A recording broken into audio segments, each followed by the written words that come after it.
बॉलिवूड म्हणलं की आपण एक नाव कधीच विसरू शकत नाही, ते म्हणजे धर्मेंद्र. एक असा अभिनेता ज्याने हिरो कसा असावा याचे अनेक मापदंड ठरवले, पण पडद्यामागचा त्यांचा प्रवास, त्यांची सुरुवात आणि त्यांचा संघर्ष हे फार कमी लोकांना माहीत आहे. आजच्या व्हिडिओमध्ये आपण तेच पाहणार आहोत. धर्मेंद्र यांचा जन्म 1935 साली पंजाब मधील एका शेतकरी आणि साध्या सरळ कुटुंबात झाला.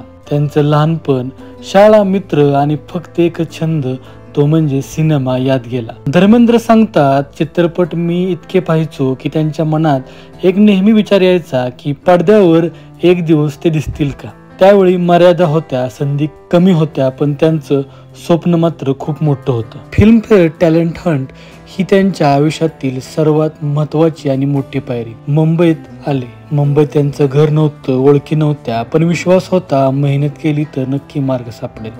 1960 साली त्यांना पहिली संधी मिळाली, ते म्हणजे दिल भी तेरा हम भी तेरे या पिक्चरात. सिनेमा काही एवढा चालला नाही, पण मात्र धर्मेंद्र लोकांच्या नजरेत आले.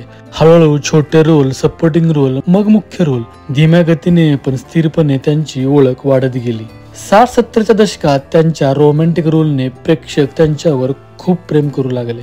डोळ्यातील सोज्वलता, बोलण्यात साधेपणा ही त्यांची खास ओळख झाली. पुढे ॲक्शन सिनेमांनी त्यांची इमेज बदलली.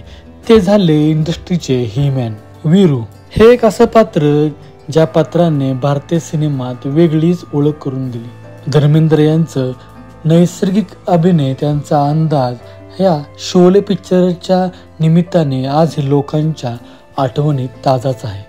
मोठा स्टार असूनही धर्मेंद्र नेहमी मातीशी जोडले राहिले. साधे आयुष्य, साधे विचार. त्यांच्या मुलाखतीत ते नेहमी सांगत, लोक मला स्टार म्हणतात, पण मी आजही स्वतःला एक साधा माणूस समजतो.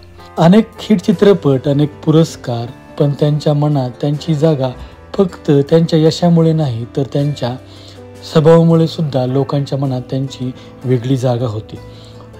धर्मेंद्र यांचा प्रवास सांगतो, साधेपणातही मोठेपणा आहे. आमच्या चॅनलकडून अभिनेते धर्मेंद्र यांना भावपूर्ण श्रद्धांजली.